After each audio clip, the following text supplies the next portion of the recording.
নমস্কার বন্ধুরা, আগামীকাল 28শে এপ্রিল 2026 সুপ্রিম কোর্টে উঠতে চলেছে ভারতবর্ষের লক্ষ লক্ষ টিচার্সদের ভাগ্য নির্ধারক টেট সংক্রান্ত মামলার রিভিউ পিটিশন। তো সেই মামলার যে উঠতে চলেছে তার আগের দিন অর্থাৎ আজকে 27শে এপ্রিল 2026 এই বিষয়ে গুরুত্বপূর্ণ 12 পাতার অফিস রিপোর্ট প্রকাশ করেছে সুপ্রিম কোর্ট।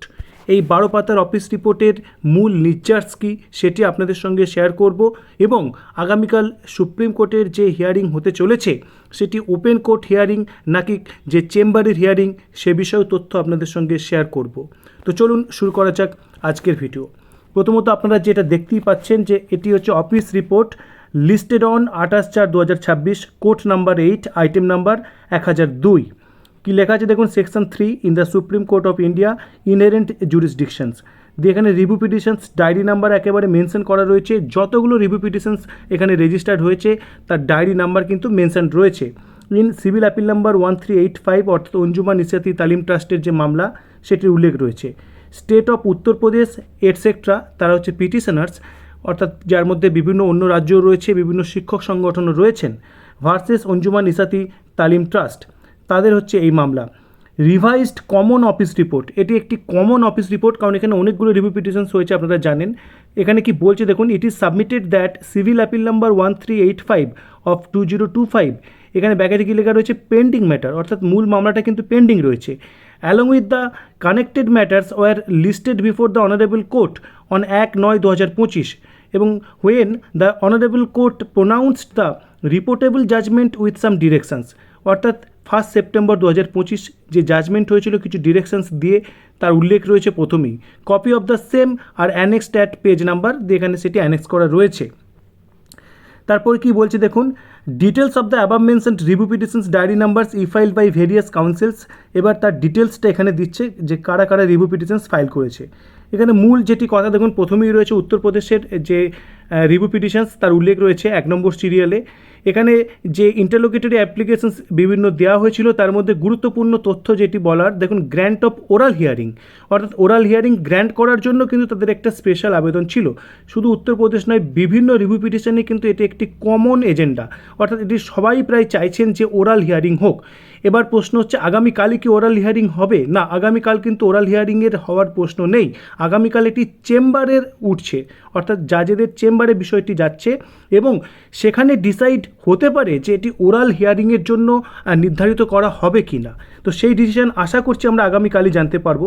দেখুন এখানে অ্যাডভোকেট অন রেকর্ডসে রয়েছে Ankit Goel on behalf of the review petitioner who was not a party at CS stage, অর্থাৎ এটি খুব গুরুত্বপূর্ণ কথা। দেখুন উত্তরপ্রদেশ কিন্তু সিএস স্টেজে কোনো পার্টি হিসেবে ছিল না তার উল্লেখ রয়েছে এবং বেশিরভাগ জনই কিন্তু এখানে পার্টি হিসেবে ছিল না।